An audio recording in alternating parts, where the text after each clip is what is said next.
Hey everyone, this is the final part of the three-part Q&A with Georgie from Teacher's Friend in Vietnam. In this kind of last little mini interview, we talk about some common mistakes she sees teachers make when maybe applying for jobs, looking for jobs, researching jobs, and even mistakes when people actually get in country and start working and living in Vietnam.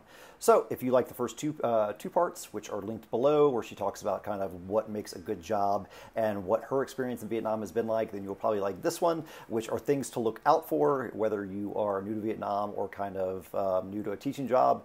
These are how to get over some of the common hurdles that you might experience. So sit back and enjoy. Thanks. All right, Georgie, thanks for being here. This is an exciting talk because I have spent some good time in Vietnam, but I've never taught there. And so it's really good to have you on to answer some of these questions for, I think, people that are considering working there. So thanks. You're welcome.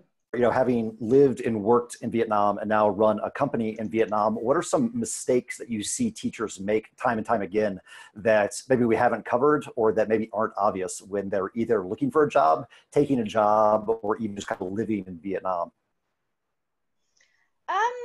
I mean, definitely your TEFL. I get a lot of emails, just asking me, can I just rock up with this TEFL? No. You will read online, anyone can get a job in Vietnam. Can you work in Vietnam without a degree? Yes, you can. Can you work without a TEFL? Yes, you can. Yes, you can. But legally, no, you can't. And it Yeah, really annoys me because there's a really big difference between those things and all of the things that I've told you to look out for example, with the benefits and the schools. They're going to come with the jobs that get you a job legally. mhm. And so you do need a 120-hour TEFL. It needs to have at least 6 observed hours of teaching from an ESL professional, and that needs to be with actual ESL students, so people who speak English as a second language, not with your mate next door who's also learning to be a teacher and speaks fluent English, like, Okay. so yeah, Proper trade. TEFL, yeah, TEFL is like a big one. And then, yeah, a lot of people, they've read online that they can get like $2,000, $2,005. You can't, not if you want to work, at a good school and not get screwed over. And again, you could, like, it works, like, it was good for me. I did make a lot of money when I first did it, but it's boring as heck. Like, you're teaching the Yeah. ABC over and over and over and over again to the same class, and you're on your own. You don't have any sort of network. So again, a big mistake people make is just, how much money can I make? Go for the job that gets you the most money.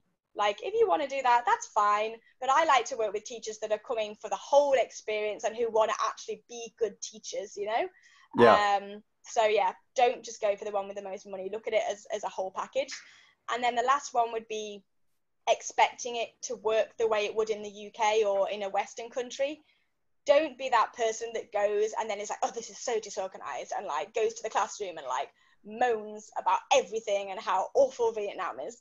It sounds really obvious now, but it happens a lot. People get kind of jaded by it. It's Yeah. really annoying. Even in the good language centers, like, people won't communicate with you for like a week, and you send emails, and you have to literally, like, you have to be very direct. So you have to call whoever's in HR up and be like, hi, it's me. I need this by this day. If like, you have to be very direct with them, and people can find that really frustrating, but just accept it. That's the way it is, and just enjoy it as a different experience to what you're going to get in your home country. Yeah, and I think that's one of the appeals, honestly, is going and seeing how things are done differently. You can't expect to leave the country and wherever you go to be the same as where you came from, because it's I don't know, it's nearly as beneficial to you as a person or as a teacher to just kind of go from one thing and have it not be different than the next. What Yeah, about, exactly. I'm curious, one more question about risks here. When we talk about the motivation being primarily money and how much money you can make, is it a risk to tutor outside of your contract? I assume it's probably illegal, but is it risky in Vietnam if you want to make that extra money through privates? Yeah, so yes, it's illegal, but only in that you have to pay taxes. So if you are paying your taxes, it's Okay. fine, but working out how to pay your taxes on your own in Vietnam is very difficult. Obviously, if Yeah. you work for a language center, they pay all your taxes. So I actually tell people that you can tutor in Vietnam. That's fine. That is where the most money is. So, you're looking at $20 to $25 an hour, even for inexperienced teachers. So when my teachers come, I point them all in the right direction. And if they want private classes, I do actually help them get the private classes. And obviously they have to work out how they're going to pay their taxes. Yeah, it's interesting. As long as you can pay your income. Taxes. Yeah, as long as you can pay the taxes, which is probably easier said than done, but at least it's not completely illegal. Yeah, but basically, so the thing is, if you're working illegally and you don't have a work permit, then doing the private classes is also illegal. If you've got a work permit provided by a language center, then you're allowed to work in Vietnam, and that covers all your work. So you can also then do the private classes legally, as long as you're paying the taxes. So I often, especially teachers that are like, look, I'm really a bit skinned, I really need to make some money, but obviously I want to work for a good language center. Because you're only doing the 18 teaching hours a week, once you've got your head around it and you've got your lesson planning down, I actually encourage people to do the private classes.